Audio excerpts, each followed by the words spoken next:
கரூர் விஷயத்துக்கு அப்புறம் பாஜகவை கொஞ்சம் கூட நிமிந்து கூட விஜய் பார்க்கல, எதிர்த்து பேசுகிற விடுங்க, நிமிந்து கூட திருப்பி பார்க்கல. அந்த மாதிரியான சூழலை பார்த்தோம். ஏனென்றால் அந்த அளவிற்கு விஜய்க்கான நெருக்கடியை கொடுத்தாங்க. நம்ம தேவையில்லாமல் விஜய் வந்து உள்ளே போய் மாற்றுறாரு, வேண்டாம்.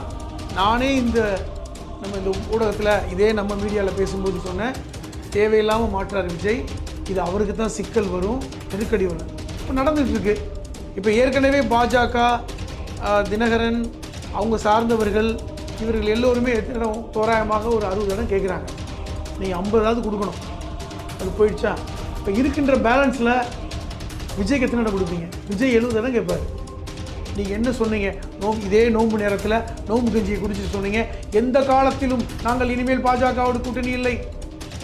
இப்போ சொல்கிறாருல்ல, அதை வச்சு குர்ஆன் மேல் சத்தியம், முஸ்லீம்களே குர்ஆன் மேல் சத்தியம்னு அப்படி நீங்களும் சொன்ன ஆளுக்கு தான். அப்போ நீங்கள் அதை உங்களால் காப்பாற்ற முடியல. சமீபத்தில் நம்முடைய முதல்வர் ஸ்டாலின் அவர்கள் சொன்னது தான் திருப்பி திருப்பி நடக்குது. இந்த 2026 சட்டமன்ற தேர்தல் என்பது திமுக வர்சஸ் டெல்லி.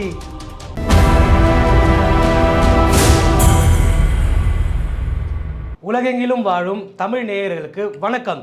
இன்று நம்மோடு இணைந்திருப்பது எழுத்தாளர் புதுமடம் அலீம் அவர்கள்.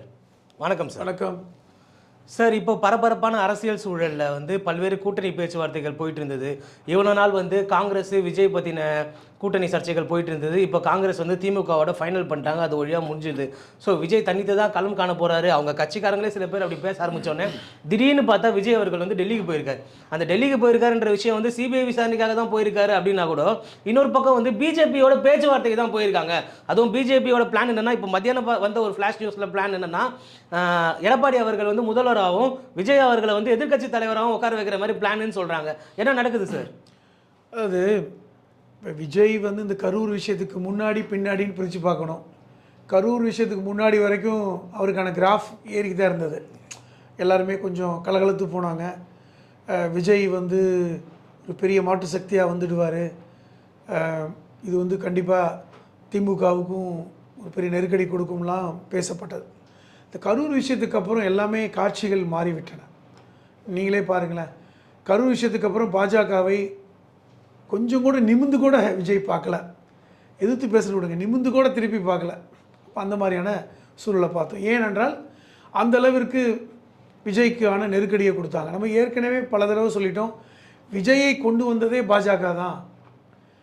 காரணம், அதிமுக பாஜக கூட்டணி வந்ததுக்கப்புறம் அதிமுகவிற்கு கண்டிப்பாக சிறுபான்மை மக்கள் வாக்குகள் விழாது. அப்போ அதை விழ வைக்கக்கூடிய சக்தி வந்து வேறு கட்சிகளுக்கு இல்லை, குறிப்பாக நாம் தமிழர்களுக்கு முழுமையாக போகிற மாதிரி இல்லை. அப்போ கிட்டத்தட்ட ஒரு 15லேருந்து 16 விழுக்காடு சிறுபான்மை மக்கள் தமிழ்நாட்டில் இருக்காங்க. இப்போ இந்த வாக்குகள் சிந்தாமல் சிதறாமல் அப்படியே திமுகவுக்கு விழுந்துட்டா நம்ம வெற்றி பெற முடியாது என்பது ஒரு பட்டவர்த்தனமான உண்மை என்பதை பாஜக உணர்ந்திருக்கிறது. அதன் அடிப்படையில் தான் சரி, ஒரு மாற்று சக்தியாக ஒருத்தரை வந்து இதை உடைக்கிறதுக்கு ஒருத்தரை கொண்டு வரணும்னு விஜயை கொண்டு வந்தாங்க. அதை குற்றச்சாட்டாவே வைக்கிறீங்க, விஜய் தான் காரணம். அப்படி வர்றதன் மூலமாக அது கண்டிப்பாக உடையும் இல்லை. இப்போ வந்து அடிப்படையில் விஜய் வந்து ஒரு கிறிஸ்துவ சமூகத்தை சார்ந்தவர், அவர் பேர் ஜோசப் விஜய். இப்போ கிறிஸ்துவர்கள் அதிகமாக விஜயை விரும்பினாங்க. கண்டிப்பாக போடுவோம், நம்ம ஊருக்காரன், நம்ம ஏரியாக்காரன், நம்ம ஆள்காரன் ஒருத்தன் ஜெயிச்சுட்டு போட்டுமேண்டு ஒரு எண்ணம் வரலாம்ல. அது கிறிஸ்துவ மக்களுடைய வாக்கு விழுவுன்னு சொல்லி நான் சொல்லலை, பாஜக நம்பினாங்க. இது ஒரு குற்றச்சாட்டு. இது உண்மையா பொய்யாங்கிறத அடுத்து ஒரு குற்றச்சாட்டு. இந்த குற்றச்சாட்டு ரொம்ப நாளாக சொல்லப்பட்டுக்கிறதுக்கு ஏன் காரணம்னா, தொடர்ச்சியாக வந்து விஜய் பாஜக பற்றி பேசுறது இல்லை. ஸ்டாலின் அங்கிள்னு பேசினவர் மோடி சார்னு கூட பேசலை.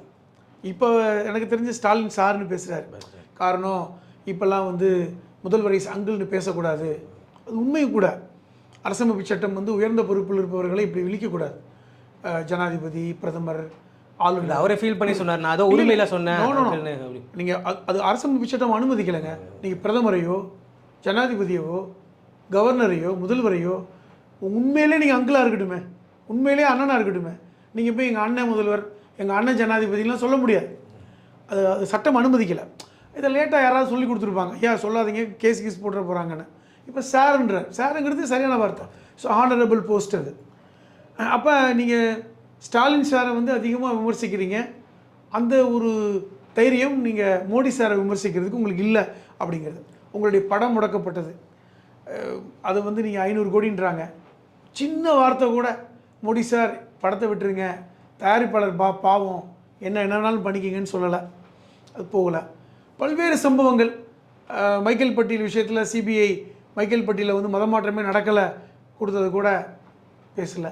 ஏங்க இப்போ நீங்கள் கூட நம்ம பேசிகிட்டு இருந்தோம், சிலிண்டர் பிரச்சனைக்கு ஒரு குரல் கொடுத்தாரா? மத்திய அரசு தான் காரணம், ஒன்றிய அரசுன்னு விடுங்க, மத்திய அரசு தான் காரணம். சிலிண்டர் பிரச்சனைக்கு வந்து இஸ்ரேலுக்கு போனது தான் பிரதமர் தப்பு பண்ணிட்டாரு, மக்களுக்கு சிலிண்டர் கிடைக்காம கஷ்டப்படுறாங்க. ஒரு அறிக்கை, ஒரு சின்ன சமிக்கை கூட ஏன் கொடுக்கல? அப்போ இதனால இந்த குற்றச்சாட்டு நிற்கிது. எப்படி அப்போ வந்து பாஜகவுடைய ஆள் தானே அப்படி. இப்போ ஓகே, சரி, ஒரு பக்கம் அதை விடுங்க. இன்னொரு பக்கம் இப்போ டெல்லிக்கு போயிருக்கீங்க. இந்த டெல்லி சிபிஐ விஷயத்தை கூட நீங்களாம் இழுத்து போட்டுக்கிட்டது தான். தமிழ்நாடு அரசு ஒன்றும் சிபிஐ கேட்கல. தமிழ்நாடு அரசு ஒரு நபர் கமிஷன் போட்டாங்க அருணா ஜெகதீஷன் தலைமையில், அழகாக பேசி முடிஞ்சிருக்கும். தமிழக அரசு உங்களை பழிவாங்க கூட நினச்சிருக்காது. ஏன்னா உங்களை தொட்டால் அவங்களுக்கு பாதிப்பு ஏற்படுங்கிறதுக்காக தொட்டிருக்க மாட்டாங்க. இன்னும் அதிகபட்சம் மதுரை உயர்நீதிமன்ற கிளை அஸ்ரா கார்க் ஐபிஎஸ் தலைமையில் ஒரு இதை போட்டு அவர் விசாரிக்கட்டுன்னாங்க. அதையும் நீங்கள் மீறினீங்க. அவர் நியாயமான அதிகாரி தான், அழகாக செஞ்சுருப்பார், முடிச்சிருப்பார். இல்லை சிபிஐ வேணும்னு நீங்கள் சிபிஐ வேணும்னு சொல்லிட்டு போனீங்க. சிபிஐயில் உங்களுக்கு அழகாக செக் வச்சு உட்காந்துட்டாங்க. இப்போ நீங்கள் டெல்லிக்கு போக வேண்டிய கட்டாயம். நீங்கள் ஆரம்பத்தில் நினச்சிருக்கலாம் சிபிஐ வழக்க பனையூர்லேயே வச்சு முடிச்சிருக்கலான்னு, வாய்ப்பு இல்லை, அங்கே தான் வரணும். போகிறீங்க ரைட். இப்போ என்ன ஆகிப்போச்சு? டெல்லியிலேருந்து நேராக சென்னைக்கு வர முடியுமா, இல்லை தீகாருக்கு போக முடியுமாங்கிற இடத்துக்கு நகர்ந்துருக்கீங்க. இப்போ இது எல்லாம் யார் காரணம் என்றால் விஜய் தான் காரணம். இப்போ என்ன மாதிரியான ஒரு இடத்துக்கு நகர்ந்துருக்கு? நீ என்டிஏ கூட்டணிக்கு விஜயை கொண்டு வரணும், அதுக்கு சிபிஐ வழக்கை அழகாக பயன்படுத்துகிறாங்க. இங்கே இருக்கின்ற அத்தனை ஊடகவியலாளரும் இதை சொன்னோம். இது எப்போ ஆரம்பித்ததோ அப்போவே சொன்னோம், தேவையில்லாமல் விஜய் வந்து உள்ளே போய் மாற்றுறாரு, வேண்டாம். நானே நம்ம இந்த ஊடகத்தில் இதே நம்ம மீடியாவில் பேசும்போது சொன்னேன், தேவையில்லாமல் மாற்றுறாரு விஜய், இது அவருக்கு தான் சிக்கல் வரும், நெருக்கடி வரும். இப்போ நடந்துகிட்டு இருக்கு. ஆனால் இப்போ நீங்கள் இன்னொரு பேச்சு வருது, விஜயை உள்ளே கொண்டு வந்தால் எடப்பாடி ஒத்துக்குவாரா? நீங்கள் கூட சொன்னீங்க முதல்வர் வேட்பாளராக எடப்பாடி, எதிர்க்கட்சி தலைவராக விஜய். உண்மையிலேயே ஆச்சரியமான ஒரு விஷயம். இந்திய அரசியல் வரலாற்றில் உடன்படிக்கை நடக்கும்போதே நீ தான் முதல்வர், நீ தான் எதிர்க்கட்சி தலைவர்னு ஒரே கட்சி கூட்டணி சொன்னதாக சரித்திரமே இல்லை. ஏன்னா சொல்ல மாட்டாங்க. ஒரு கட்சி ஆட்சி செஞ்சால் எதிர்க்கட்சியாக இருக்கும். நம்ம தமிழ்நாட்டில் வந்து நடந்தது, ஒரு நிகழ்வு நடந்திருக்கு. இப்போது விஜயகாந்தை வந்து ஜெயலலிதாவுடைய கூட்டணி வைக்கும்போது திமுக பெரிய அளவில் வெற்றி பெறலை. அவங்க கூட்டணியிலிருந்து இந்த 29 இடங்களை வெற்றி பெற்ற விஜயகாந்தே எதிர்க்கட்சி தலைவராக வந்தார். இது ஒரு அரசியலில் அபூர்வமாக நடக்கின்ற ஒரு நிகழ்வு நடந்தது. அது விஜயகாந்துக்கு நடந்தது.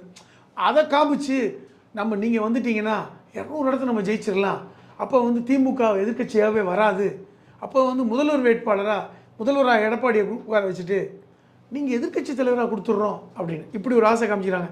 நான் கூட ஃபஸ்ட்டு நினச்சேன் முதல்வராக எடப்பாடி, துணை முதல்வராக விஜய். ஏன்னா பவன் கல்யாண் ஃபார்முலாவை இங்கே அப்ளை பண்ணுவாங்க. ஏன்னா ஆந்திராவில் அப்படி தான் அப்ளை பண்ணாங்க.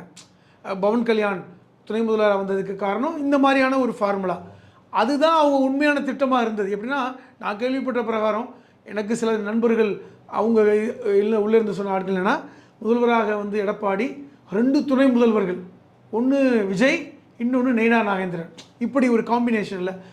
ஆனால் இது எப்படி வளவரிக்கிறாங்கன்னா, இப்போ வந்து இது வந்து முதல்வராக எடப்பாடி, எதிர்க்கட்சி தலைவராக விஜய் என்று ஏன் சொல்கிறார் என்றால், எடப்பாடிக்கு ஒரு நெருக்கடி இருந்துக்கிட்டே இருந்தது. என்னடா நம்ம முதல்வருக்கு பிரச்சனை வருமா? இப்போ பிரச்சனை இல்லை. ஆனால் இன்னொரு சிக்கல் இருக்குது.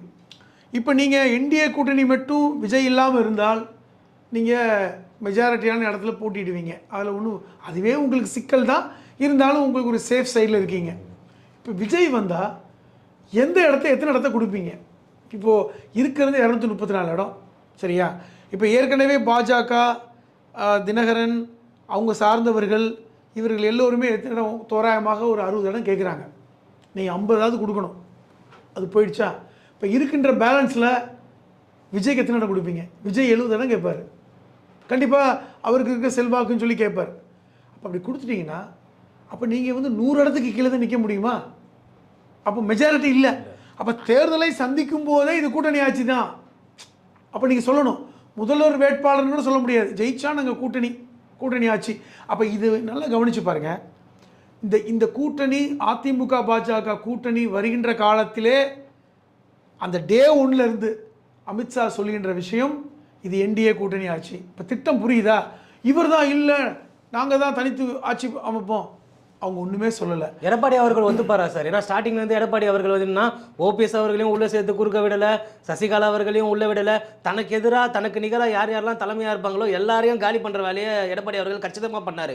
இப்போ என்னன்னா விஜய் அவர்கள் வந்து அவ்வளோ ஈஸியாக துணை முதல்வர் ஆகிறதோ இல்லை அவ்வளோ ஈஸியாக நமக்கு சமமான ஒரு தலைவர் ஆகிறதோ வந்து எடப்பாடி அவர்கள் விட்டுருவாரா? பாருங்களேன், எடப்பாடி அவ்வளோ கட்ஸான ஆளாக இருந்தால் பாஜகவே கூட்டணி சேர்த்துருக்க மாட்டார்.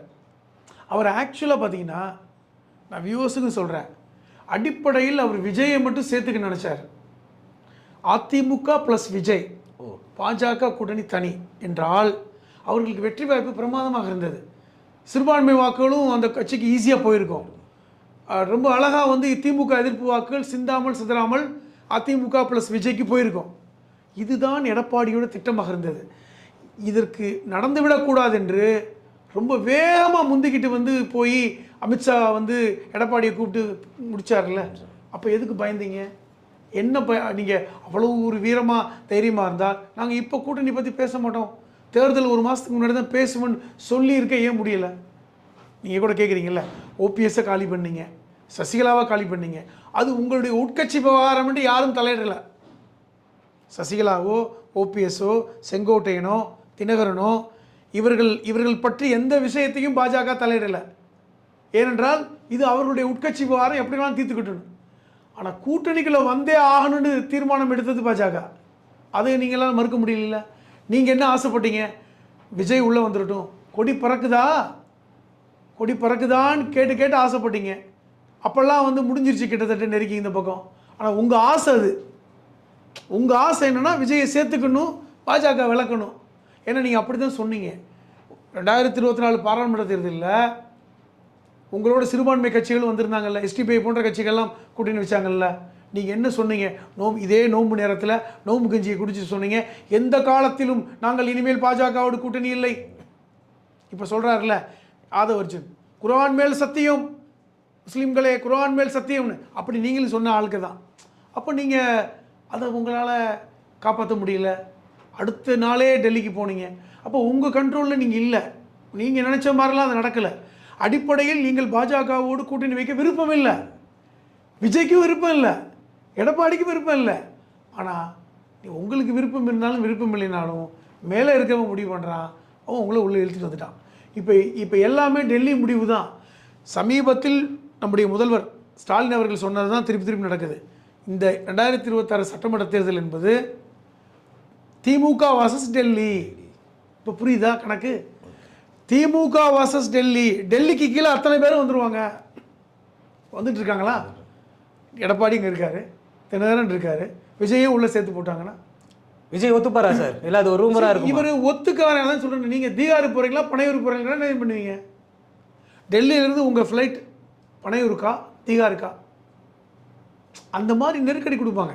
இப்போ விசாரணைக்கு தான் கூப்பிட்ருக்காங்க, 3ஆம் கட்ட விசாரணைக்கு கூப்பிட்ருக்காங்க சார். பொதுவாக சிபிஐ வந்து எப்படி விசாரிப்பாங்கன்னா, ஒரு 100, 150, 200 கேள்வியில் எழுதி இந்த கேள்வியில் மாற்றி கேட்பாங்க, திருப்பி கேட்பாங்க, கன்ஃபியூஸ் ஆகும். அப்போ அதை நோட் பண்ணுவாங்க. 2வது தடவை கூப்பிட்டு கேட்டாங்க. இந்த 2 தடவையில் ஏதாவது ஒரு உங்கள் கேள்வியில் முரண்பாடு இருந்தால் தான் 3வது தடவை கூப்பிட்ருப்பாங்க. இப்போ 3வது தடவை கூப்பிட்ருக்காங்க. அப்போ அவர்களுக்கு முரண்பாடு இருக்குது. நீங்கள் என்ன சொல்லுவாங்க? ஃபஸ்ட்டு தடவை இந்த கேள்வி கேட்கும்போது இந்த பதில் சொன்னீர்கள், 2வது தடவை கேட்கும்போது இந்த பதில் ஏன் சொன்னீங்கன்னு கேட்டால் என்ன பண்ணுவீங்க? 3வது கேள்வி அப்படி கேட்பாங்க. அப்படியா சொன்னேன், ஏதோ யாபத்தில் சொல்லிட்டுன்னு சொல்ல முடியுமா? இப்போ இதை வச்சு செக் கொடுப்பாங்க. இப்போ என்ன நெருக்கடி இருக்கும்? அவர் முதல்வர் ரைட்டு, நீ வந்துட்டீங்கன்னா உனக்கு எதிர்க்கட்சி எல்லா பிரச்சனையும் தீர்ந்துடும், கேஸ் எல்லாம் கிளியர் ஆகிடும், சிபிஐ வழக்கெல்லாம் இல்லை, படம் வெளிவந்துடும், தைரியமாக நீ வந்து பனையூரில் இருக்கலாம், ஒன்றும் ப்ராப்ளம் இல்லை, உனக்கு யாரும் தொடமாட்டாங்க, அத்தனை நலவுகளும் நடக்கும். ஒரு மனுஷனை எவ்வளோதாங்க நீங்கள் போட்டு அடிப்பீங்க? அப்படி இடத்துக்கு நகர்ந்துட்டாருன்னா, இல்லை நான் இப்படி சொல்லிட்டேன், அவர் அரசியல் எதிரி, அவர்கள் கொள்கை எதிரின்னு சொல்லியிருக்கேனே, அது 2029 பார்த்துக்குங்க. இது சட்டமன்ற தேர்தல் நீங்கள் தான் சொல்கிறீங்க. ரொம்ப நாளாகவே நடந்துகிட்டு இருக்கிறனால தான் அவர் பாஜக விமர்சிக்கிறது இல்லை. இது உச்சகட்டம் போயிருக்கு. எனக்கு தெரிந்து இன்றைக்கி தேர்தல் தேதியை அறிவிச்சிருவாங்க. நம்ம பேசிகிட்டு இருக்கும்போது தேர்தல் தேதி வச்சுருவாங்க. டெல்லியிலிருந்து பனையூருக்கு திருப்பி வரும்பொழுது ஒரு முடிவோடு தான் விஜய் வர முடியும். அவரை விஜய் வந்து முதல்வராக பார்க்கணுன்னு அவளோட ரசிகர்களுக்கு இது பாதிப்பு ஏற்படாதா? ஏங்க, அவர் முதல்வராக பார்க்கணுன்னு நீங்கள் ஆசைப்படுறீங்க. அவர் என்ன நிலைமையில் இருக்காருன்னு ரசிகர்களுக்கு தெரியுமா? நீங்கள் பாருங்கள், இன்றைக்கி ஏர்போர்ட்லேருந்து வெளியே வர்றார், முகமெல்லாம் செத்து போய் வர்றார். உண்மையிலே பார்த்தால் ஒழுங்காக நடிச்சுட்டே இருந்திருக்கலாம், ஒழுங்காக அவர் லைஃப்பை பார்த்துக்கிட்டு இருந்திருக்கலாம், யாரும் கேள்வி கேட்கவே மாட்டாங்க. அவர் அவர் அவர் லைஃப்பை அழகாக என்ஜாய் பண்ணியிருக்கலாம், வெளி உலகத்துக்கே தெரிஞ்சிருக்காது. இன்றைக்கி அப்படியே அவர் அப்படியே ஒரு சின்ன பின்னமாக்கியிருக்காங்க. பொது வாழ்க்கைக்கு வந்தால் அப்படி தான் நிலைமை அப்படிங்கிறதுக்கு விஜய் ஒரு பெரிய உதாரணம் இன்றைக்கி. அதுதான். அப்போ அவர் இவெல்லாம் பார்க்கும்போது, ஏண்டா இவ்வளவு நான் வந்து ஏதோ சொல்லிட்டேன், கொள்கை எதிரி அரசு எதிரின்னு சொல்லிட்டேன், சரி தீய சக்தி மட்டும் எதிர்த்துட்டு போகிறேன் இந்த தேர்தலில் சொல்லலாம்ல.